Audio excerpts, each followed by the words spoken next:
to your confirmation video. This is for confirmation session 5. This was salvation, part 1 that we covered yesterday in our confirmation class. If you weren't able to make it, then you're going to be able to download your handout from the newsletter that either you or your parents received. So if you didn't receive it, then ask your parents to check their inbox.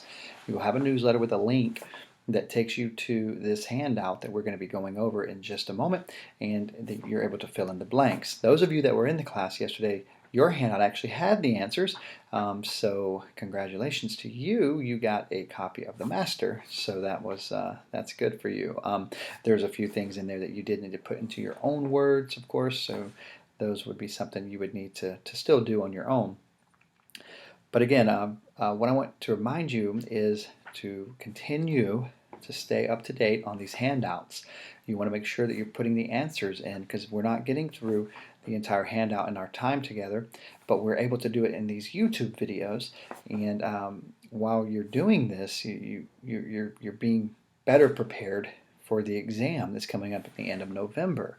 If you wait too long and these handouts are not completed, then you're going to have to first complete the handout and then study for the exam, and that may become a bit of a burden for you there at the end of November, because you all have so many things going on with school, with sports, with friends, with everything else in your life, and confirmation is of eternal value, I believe, and should be at the top of your priority list. But I do understand that there are other things that are at the top of your priority list, possibly.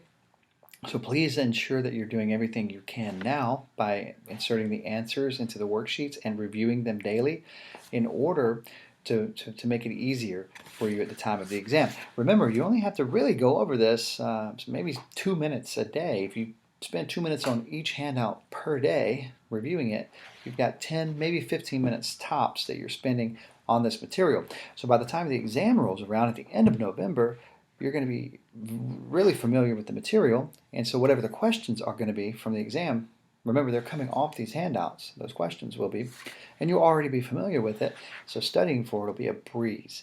Okay, that's my recommendation to you, and I'll keep saying that every week, because I really don't want this to be something that stresses you out. I want this to be something that builds you up and encourages you, and you will get stressed out at the end of November if you haven't prepared at all.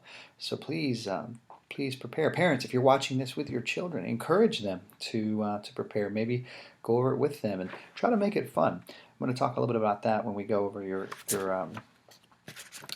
memory work and your family time stuff for the material next week, because next week will be part 2 of the salvation study, and there'll be 9 verses that will be included in your memory work. Up to this point, I think you have maybe 2, maybe 3 verses that you need to memorize. One of those is John 3:16, which a lot of you are already very familiar with. So you haven't had a lot of memory work up to this point, but I wanted to warn you this week that coming up, you're going to have 9 verses. These are commonly referred to as the Romans Road verses. So we'll be talking about salvation and how it is in the Bible, and those will be the memory verses for you in that. Okay, well, let's go ahead and jump into the handout. Number 1, we read that the penalty for sin is death. We get this from Genesis 2:16 and 17. We spent a lot of time in Genesis in our class yesterday, talking about the sin and the curse and all of that, and then Romans 6:23. We see it there too. Now, where did sin come from and how did it spread? This is something I want you to answer. I want you to go to Genesis 3, verses 1 through 24, and then Romans 5, verse 12. And I want you to read those and put this answer in your own words. Sin is a problem for everybody. Is that true or false? That's question number 3. Is sin a problem for everybody? We'll read Romans 2.